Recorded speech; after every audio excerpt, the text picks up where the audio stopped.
Howdy folks, I'm Wily Werewolf, wildly wolfing down warm waffles. I'm Amber. And here are more warm waffles for us to wolf down. This is like one of the most normal things. I mean, of course werewolves are going to sit down and wolf down waffles. They aren't werewolves until the full moon turns. So, I mean, just going to be very hungry. Maybe this is the day after. Maybe there's a little hair in their food. Let's get started. Oh, and folks, there's a live stream coming up on Friday, tomorrow. For more information, please see the end of the video. Let's get started. All right, folks, and our first letter is titled, Am I a Jerk for Implying My Friend Might Need to Give Up on His Literary Ambitions? So, I saw my friend, we'll call him Paul, a 40-year-old male, recently at a party. He and I were in a small group, chatting and updating on each other's lives.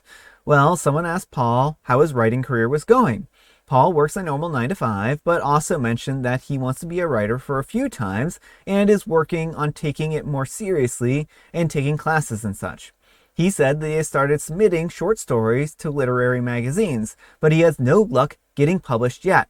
And in his words, he's racked up around 50 rejections and counting so far.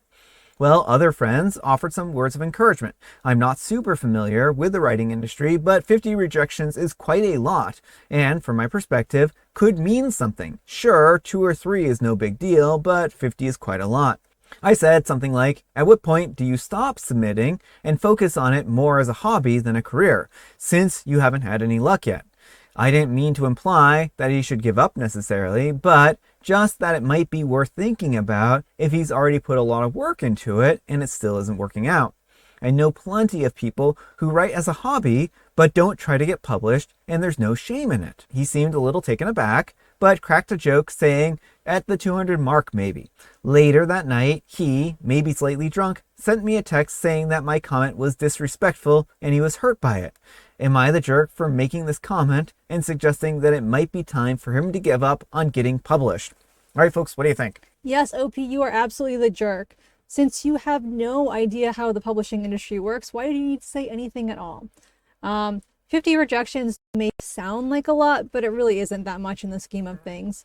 I have never submitted to literary magazines in particular, but some of those are highly competitive. Like, I've submitted to places with hundreds and even in some cases thousands of submissions, and a lot of the times, they're only taking a small handful, like maybe 15 to 20 of the pieces. So your odds, even you can be an exceptionally talented writer and still strike out, because it comes down not just to your own writing quality, but also to what the particular editors are looking for at that moment. There's, so much intangible, like if you just happen to hit on some themes or concepts that they really like, they may be more drawn to you. And if you don't, then it may just be like yours just isn't their cup of tea. It's not bad, it's just not what they're looking for in the moment. Yeah. If he keeps getting rejections, there's nothing abnormal about that, especially if these are highly competitive. Like, literary magazines tend to have a lot of they say they're more lofty and illustrious, so a lot of people aspire to them, so they get a lot of submissions. So, yeah. Well, I think that's really what it boils down to. I think that OP needs to just mind their own business and not talk on a matter if they don't understand it or know anything about it. And it's kind of a bit absurd for him to be like, well, at what point in time do you give up on this? You know what? Like, I suppose if the guy was living out of a cardboard box and desperately writing and stuff like that and being like, well, no, I just need to focus all my time on this writing project and then it'll all work out just fine, giving up on his jobs and stuff like that and kind of putting this aside for that, maybe OP would have a point and be like, hey, maybe you should work in a 9-to-5 and get a stable environment and not put your livelihood at risk. But that's not what's going on here, right? I mean, his livelihood isn't at risk. He's working at 9-to-5. He also is, taking classes and trying to improve his craft. I don't know what more that he could be doing right here, right? I mean, he's doing a lot of things right. He isn't just being, reckless with his time or anything. Well, another thing about writing too is that you improve with time. The only way to get better is to keep doing it and keep doing it and keep doing it.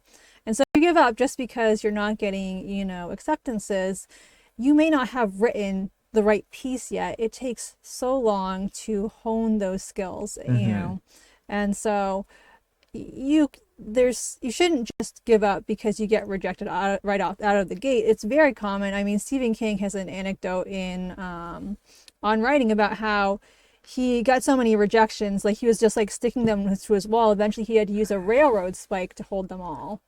And so he's had a very successful writing career after all of those rejections. So Yeah. All right, folks, and our next letter is titled, I love my girlfriend, but I hate how she's changed her style.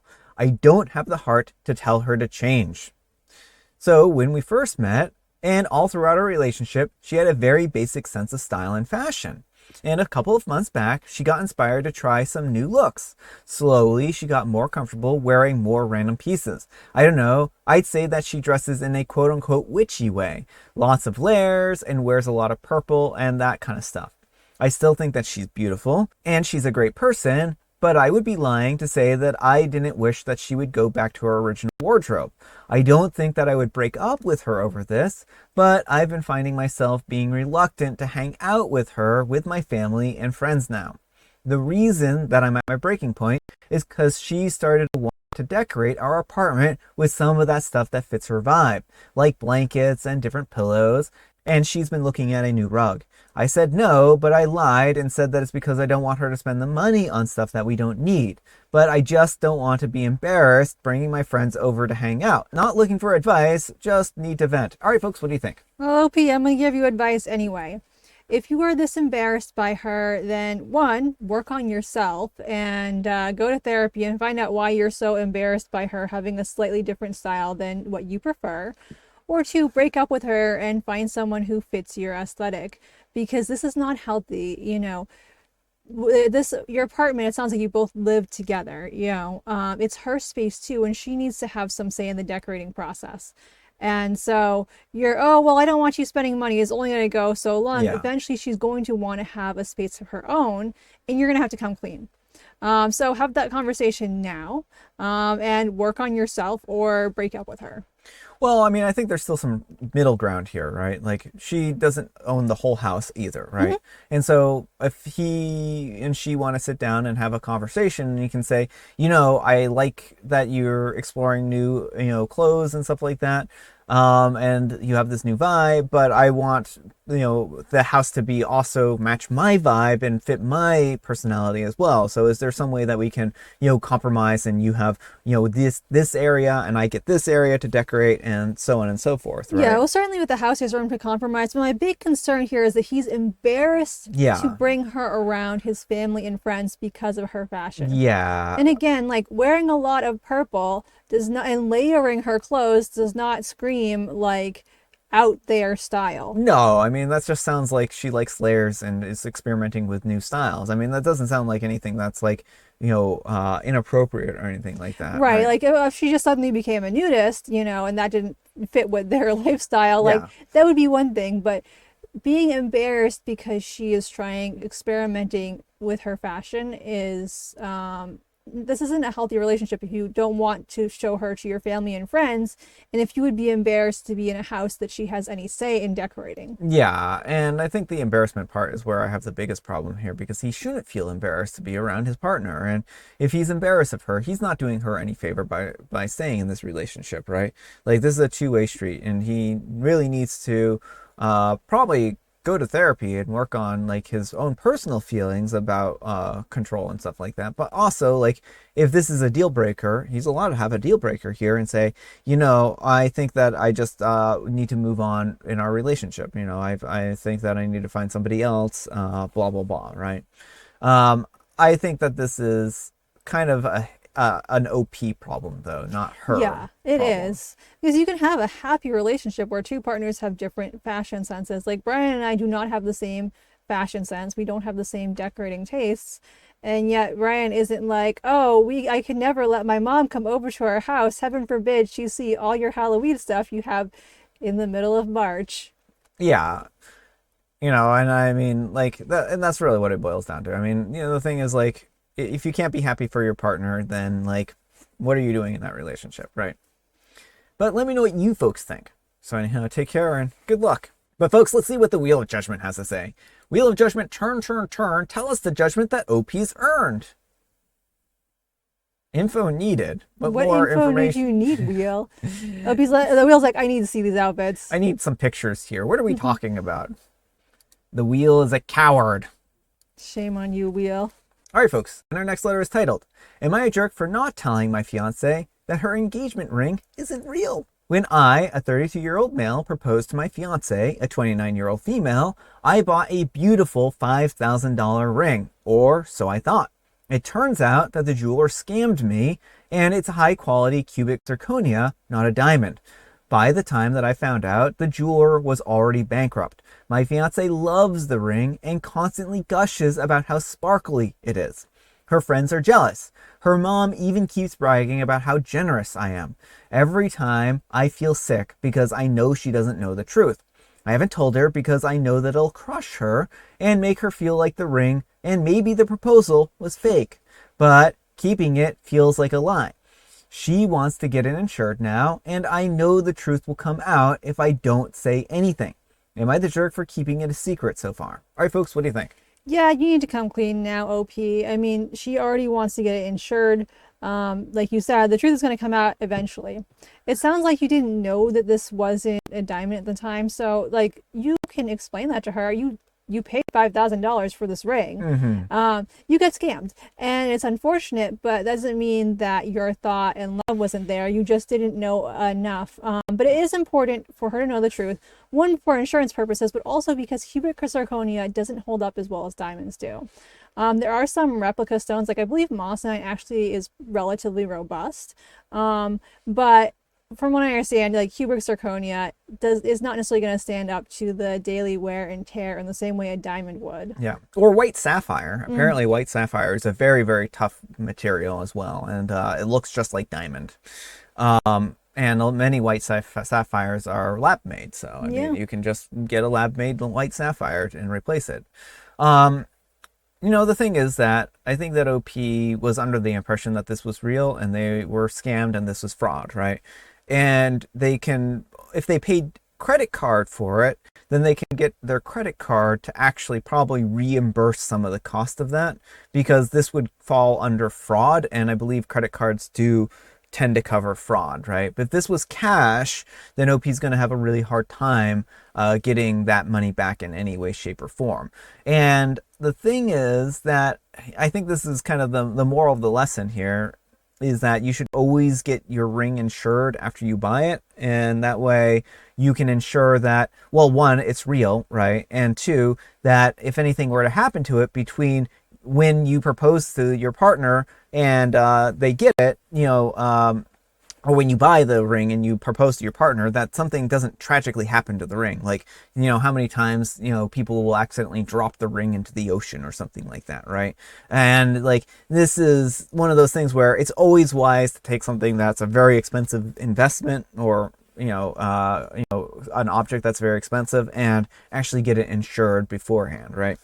And I don't blame OP for that, because like sometimes you just don't think of these things. But if they, you know, anyone who's kind of listening out there, you know, always insure expensive jewelry. You know, it'll be worth it in the end. It really doesn't cost that much, and it's probably going to be a lifesaver at some point in time. Yeah, and I mean, vet your jewelers carefully too, especially for such a big purchase. You know, and again, I'm not faulting OP for falling for a scam, but just like as good life advice, make sure that the seller is reputable and that they're selling like on a reputable platform, because it's easy to have fake reviews in this day and age. So make sure it's a platform you trust if you're buying online. But keeping secrets, I think pulling this all back, keeping secrets from your partner, bad idea. Yes. It's going to blow up in your face. Tell the truth. They'll understand. If they don't understand, then I mean, like, that's not probably a good partner that you want to stay with, right? But anyhow, take care and good luck. All right, folks, and our next letter is titled, Today I Messed Up by Talking About Swimming. I'm a 25-year-old male, and I was at a friend's house, and there were some Olympic swim reruns being shown on television. I was sitting there, and I was making comments about how the difference between men and the women's times is quite large. This got the group into a discussion about swim times for men versus women. And I made the comment that I could somewhat be near the times of the female swimmers, even though I have not swam in quite a while. There were two girls there who vehemently disagreed and then debated and even got more involved. And it ended up with a wager between me and them. Well, fast forward to yesterday, we met at the pool and decided to race. 2 laps was all it was. The friends were there and we were counted down. I dove in and I splashed around as fast as I could for what felt like a good 30 seconds. I came up for air and I was not even halfway to the point where I saw the 2 girls already on the way back. At this point, I tried even harder, but ended up swallowing more water. I had to stop 3/4 of the way and take a break. I got smoked. The bet was that if I lost, I would have to join their college swim girls team practice, but I would have to come prepped. Now my friends are arguing what prepped means, and someone suggested that I make a Reddit post for some advice and stipulations, so here I am. Reddit, help me out. My thoughts are prepped means just practiced a bit before showing up for the session. The swim lessons will be filmed. All right, folks, what do you think? I think OP has learned a very valuable lesson here. We see this time and time again. Yes, like there are on average differences between, men and women in terms of like physical capabilities, and that doesn't always favor men. In some situations it does, in some situations it doesn't, but you have much bigger differences between untrained people and athletes, and it sounds like he challenged 2 women who are college athletes to a swim match, and learned the tough truth that athletes are athletes. What were you thinking, OP? How much arrogance does one have to have in order to think that you, an untrained individual, can beat Olympic trained individuals? Like, where do you come off of your high horse even thinking that kind of thing? Like, hopefully this is a bitter crow that you have to eat. And prepped, I think you should get full body waxed. That's my idea of prepped. Waxed and practiced. That's what I say. Just so that you can bathe in your poor choices. I don't know. I think that this was an incredibly arrogant and rude thing to say, and I'm glad OP got the lesson that they deserved here, right? At a certain point, hopefully OP has a much deeper respect for those athletes and their accomplishments, and I think that's probably the best case scenario that can come out of this. OP understanding that no, they aren't the best of the best, and that they are just untrained, Well, that reminds me of, I guess, Dave Barry. In one of his columns, he made fun of synchronized swimmers. So he was then invited to like a synchronized swimming. Yeah, I heard of that. Yeah, that one. and wrote a follow-up column, and it turned out there's a lot more athleticism and talent to it than he had any idea. Yeah, I ended up like him drowning practically. Practically, yeah, like while the women are all like perfectly choreographed moving around him. I like Dave Barry. I'm glad that Dave Barry found that lesson too. Yes. But let me know what you folks think. So anyhow, take care and good luck. All right, folks, it is tea time. Grab your beverages of choice. I've got some tea right here, and Amber, she has a joke. Why do corny folks adore National Quesadilla Day? Ooh, corny folks enjoy National Quesadilla Day because they like their corn tortillas. Because it's the cheesiest holiday. Oh, like queso, yeah. Cool. And it's, of course, National Quesadilla Day. So find yourself a quesadilla. And it's also National Comic Book Day. Oh, don't put comic books in your quesadillas. Yes. And I did my cover reveal for my second book on Tuesday. And so here now you all get to see it. Ooh. Ta-da! That's the second book right there, folks. Yes. So it's not officially coming out until next summer, but it's basically done. I have my proof copy here to proofread. And yeah, it looks so beautiful. And I'm so thankful to my cover team for this amazing, amazing cover. So.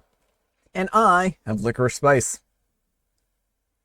All right, folks, that's all the time we have for today. Thank you so much for watching. Happy, fantastic Friday, Junior. Happy Friday, Junior.